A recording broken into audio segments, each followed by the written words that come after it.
دلته که موږ دوه خطونه ولرو، یو داسې یو خط ولرو او بل هم داسې یو خط ولرو، دا خط که دا نقطه ای وي او دا نقطه هم بی وي او دا خط دا نقطه سی وي او دا نقطه هم دی وي، یعنی دا دی سی دی خط وي.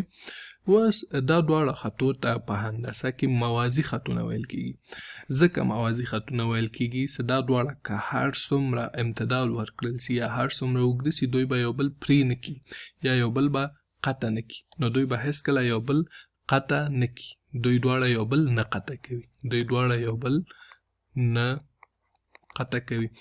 نو داسې خطو ته چې یو بل هېڅ قطع نه کړي، دوی ته موږ په هندسه کې یو اصطلاح د موازي خطونو لرو. موازي خطونه یعنی دا خطونه یو بل سره څنګه دي؟ دا خطونه یو بل سره موازي دي. چې ډېری وخت دا د ده لپاره چې په هندسه کې وښودل سي د موازي خطو علامه ورکوي، یو داسې او داسې. ډېری وخت دا یو دانه یا ډېری وخت کېدای سي دوه دانې وي چې داسې هم کېږي.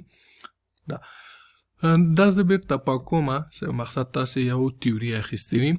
د لپاره چې موازي خطو ته دوی وکولی سي په هندسه کې یو رابطه یا یو اړیکه جوړه کړي. موازي خطونه داسې لیکي چې مثلا دلته د ای بي خط دا خو د خط علامه موازي دي، له موازي ته دوی داسې یو علامه ورکوي، له کوم خط سره؟ له سی ډي خط سره. دا هم د خط علامه. دا خو موازي خطونه سو. اوس که چېرته موږ داسې یو خط ولرو چې دوی دواړه داسې مابین کې سره پرې کړي یا یو بل قطع کړي، نو دې خط ته په هندسه کې دغه خط ته په هندسه کې د قاطع خط وایي. قاطع خط ورته ځکه وایي چې دا دواړه یې قطع کړي دي یا دا دواړه یې پرې کړي دي. دا که موږ په ایلو نومو. اوس چې کله دوه موازي خطونه د یو قاطع خط په ذریعه قطع سي، نو دلته زاویې منځته راځي. دلته چې منځته راځي، دلته زاویې منځته راځي. مثلا لومړی که وګورو دلته دا زاویه منځته راغلی. دا زاویه چې کله منځته راغلی، نو دا زاویه چې ده له دې زاویې سره متقابل براس ده. متقابل براس نو استاس پیږي چې مساوي دي. نو همداسې دا زاویه هم منځته راغلی چې دا زاویه بیا له دې زاویې سره متقابل براس ده چې دا دواړه مساوي دي. ډېری وخت چې کله وغواړي مساوي زاویې وښیي، داسې دوه خطه ورکوي او یا هم د دوه خطو پر ځای داسې یو علامه ورکوي. دلته هم داسې علامه ورکوي، دلته هم. دا نو په دې معنی چې یعنې دا دواړه زاویې سره مساوي دي. همدا عین بحث من کوي شو چې دې زاویې ته هم وکارو. دلته که وګورو دا زاویه له دې زاویې سره متقابل براس ده، نو مساوي ده.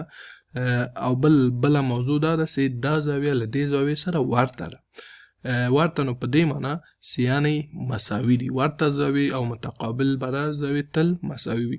د لپاره چې تاسې دا موضوع لږ ښه واخلئ، ځکه دلته دوه موازي خطونه نور داسې سیده رسم کړم، یو داسې خط وي او بل هم داسې خط وي.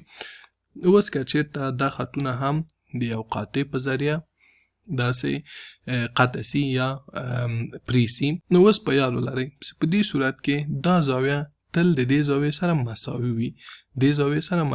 ولې مساوي وي؟ ځکه دوی ته ورته زاویې وایي. د ورته زاویو داسې کوم خاص ثبوت نشته چې زه اوس تاسو ته دلته ثبوت کوم، خو دا یو څه منل سوي دي. یوازینی هغه منطق چې دا دوی ته کاروي هغه دا ده چې دا هم دلته د خط په پاسینۍ سطحې باندې منځته راغلی او دا زاویه هم دلته ښۍ خواته، البته دا هم ښۍ خواته ده، دا هم ښۍ خواته د خط په پاسینۍ برخې منځته راغلی، نو ورته دي. او یا هم که همداسې دلته داسې یو بل قاطع ولرو، نو په دې صورت کې دا خطونه داسې لږ اوږدوم، نو په دې صورت کې به دغه زاویه له دې زاویې سره ورته وي. له دې زاویې سره څنګه وي؟ ورته وي. نو چې کله ورته سي مساوي کېږي. د لپاره چې بیا هم تاسو ته ثبوت غوندې یو شی سي، که تاسې چېرته دلته یو نقاله رسمه کوئ، داسې یو نقاله رسمه کوئ یا په نقاله کېدی، داسې یو نقاله په دې زاویې کېدی، دلته مثلا 0 دی سي، دلته د زاویې اندازه راځي. همدا نقاله که بیا تاسې دلته په دې زاویې هم کې دی دلته 0 نقطه نو عین د زاویې اندازه به دلته هم راشي نو دا زاویې مساوي کیږي ځکه دا هم ښي خواته ده دا هم ښي خواته ده دا هم د خط پاس برخه کې ده دا هم د خط پاس برخه کې نو دا زاویې سره ورته دي او دا زاویې سره مساوي دي نو په همدې ډول دلته که دا زاویه وګورو دا زاویه څه ده له دې زاویې سره ورته ده او له دې زاویې سره متقابل برعکس ده نو دا دواړه زاویې هم مساوي دي دا دواړه زاویې هم څنګه دي دا دواړه زاویې هم مساوي دي ځکه متقابل برعکس دي او دا ورته دي دا له دې سره ورته ده او دا هم له دې سره ځکه دا هم ښي خواته ده دا هم ښي خواته ده دا هم د خط پاسنۍ برخه کې ده دا یا همداسې دا هم چپه خواته ده دا هم کیڼ خواته ده یا چپ خواته ده او دا هم د خط لاندې برخه کې ده او دا هم د خط لاندې برخه کې ده نو دا دواړه زاویې سره ورته دي نو ورته زاویې تل سره مساوي وي اوس که زه همدا زاویې د انګلیسي په الفباو تاسو ته ونوموم په هندسه کې عموما زاویې په کوچني تورونو موي مثلا دا د A زاویه سي دا د B زاویه سي دا د C زاویه سي دا هم د D زاویه سي همداسې دا د E زاویه سي دا د F زاویه سي دا د G زاویه سي او دا هم د H زاویه سي اوس دلته یو اړیکه موږ جوړولی سو هغه داسې سي دلته دا د B زاویه دلته یې کولیکم دا د B زاویه مساوي ده له C زاویې سره له C زاویې سره بیا دا C زاویه مساوي ده د F زاویې سره دا د F زاویې سره بیا د F زاویه مساوي ده له G زاویې سره له G زاویې سره اوس له دې اړیکې موږ پوهیږو چې مثلا دلته د C زاویه له دې G زاویې سره مساوي ده یا هم دا B زاویه دغه B زاویه له F زاویې سره مساوي ده له دې زاویې سره دا B زاویه له G زاویې سره مساوي ده دا دلته یو نوی بحث ده په یاد ولرئ دوی ته متقابل داخلي زاویې وایي متقابل یعنی یوې ښي خواته ده یوې کیڼ خواته ده او داخلي خو دواړه دننه دي